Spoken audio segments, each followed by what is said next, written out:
وقالت اليهود ليست النصارى على شيء وقالت النصارى ليست اليهود على شيء وهم يتلون الكتاب كذلك قال الذين لا يعلمون مثل قولهم فالله يحكم بينهم يوم القيامة فيما كانوا فيه يختلفون ومن أظلم ممن منع مساجد الله أن يذكر فيها اسمه وسعى في خرابها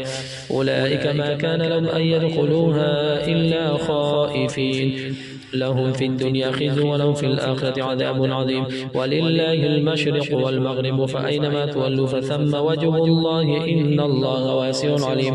وقالوا اتخذ الله ولدا سبحانه بل له ما في السماوات والأرض كل له قانتون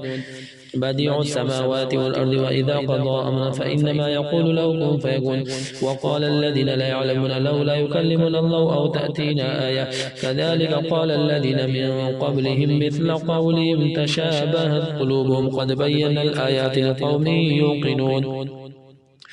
إنا أرسلناك بالحق بشيرا ونذيرا ولا تسأل عن أصحاب الجحيم ولن ترضى عنك اليهود ولا النصارى حتى تتبع ملتهم قل إن هدى الله هو الهدى ولئن اتبعت أهواءهم بعد الذي جاءك من العلم ما لك من الله من ولي ولا نصير الذين آتيناهم الكتاب يتلونه حق تلاوته أولئك يؤمنون به ومن يكفر به فأولئك هم الخاسرون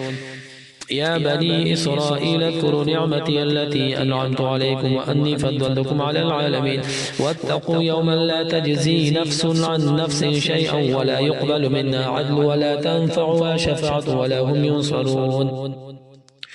وإذ ابتلى إبراهيم ربه بكلمات فأتمهن قال إني جعلك للناس إماما قال ومن ذريتي قال لا ينال عهد الظالمين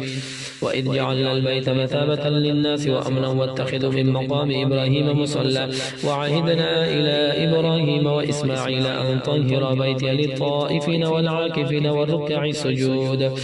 وإذ قال إبراهيم رب اجعل هذا بلدا آمنا وارزق أهله من الثمرات من آمن منهم بالله واليوم الآخر قال ومن كفر فأمتعه قليلا ثم أضطره إلى عذاب النار وبئس المصير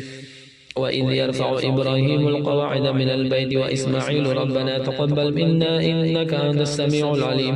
ربنا واجعلنا مسلمين لك ومن ذريتنا أمة مسلمة لك وأرنا مناسكنا وتب علينا إنك أنت التواب الرحيم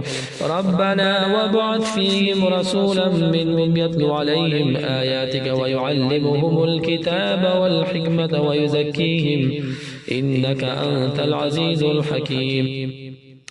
ومن يرغب عن ملة إبراهيم إلا من سفي نفسه ولقد اصطفيناه في الدنيا وإنه في الآخرة لمن الصالحين إذ قال له ربه أسلم قال أسلمت لرب العالمين ووصى بها إبراهيم بنيه ويعقوب يا بني إن الله اصطفى لكم الدين فلا تموتن إلا وأنتم مسلمون أم كنتم شهداء إذ حضر يعقوب الموت إذ قال لبنيه ما تعبدون من بعدي قالوا نعبد إلهك وإله آبائك إبراهيم وإسماعيل وإسحاق إلها واحدا ونحن له مسلمون تلك أمة قد خلت لها ما كسبت ولكم ما كسبتم ولا تسألون عما كانوا يعملون وقالوا كونوا هودا أو نصارى تهتدوا قل بل ملة إبراهيم حنيفا وما كان من المشركين قولوا آمنا بالله وما أنزل إلينا وما أنزل إلى إبراهيم وإسماعيل وإسحاق ويعقوب والأسباط وما أوتي موسى وعيسى وما أوتي النبيون من ربهم لا نفرق بين أحد منهم ونحن له مسلمون فإن آمنوا بمثل ما آمنتم به فقد اهتدوا وإن تولوا فإنما هم في شقاق فسيكفيكهم الله وهو السميع العليم صبغة الله ومن أحسن من الله صبغة ونحن له عابدون قل أتحاجوننا في الله وهو ربنا وربكم ولنا أعمالنا ولكم أعمالكم ونحن له مخلصون